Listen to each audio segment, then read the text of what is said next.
Hello everyone, সবাইকে আসসালামু আলাইকুম। সবাই কেমন আছেন? আমি গতকালকে বলেছিলাম একটু একটু করে সংলাপ দেব। তো যাই হোক, আমরা এখন মান্না ভাইয়ের সংলাপ শুনবো, ঠিক আছে? তো চলুন যে কোনো একটা সংলাপ শুনি। হ্যাঁ, তো একটা প্রেক্ষাপটের ওপর সংলাপ করছি, ভালো লাগলে অবশ্যই লাইক শেয়ার কমেন্ট করবেন, বলবেন না। এই মধু, আমার জীবনটাকে তুমি তস তস করে দিয়েছ। এই মধু, আমি জানি আমার জীবনটা তুমি যে খেলা খেলেছ সেই সবটা তোমার পূর্ণ হবে না। আমি জানি আমার বুকের মাঝে যে আগুন দাউ দাউ করে জ্বলছে, আমি তোমাকে সেই আগুনে পুড়িয়ে মারব।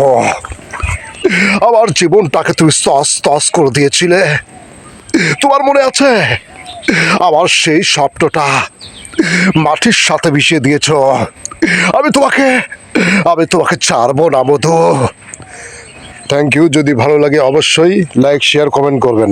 Thank you.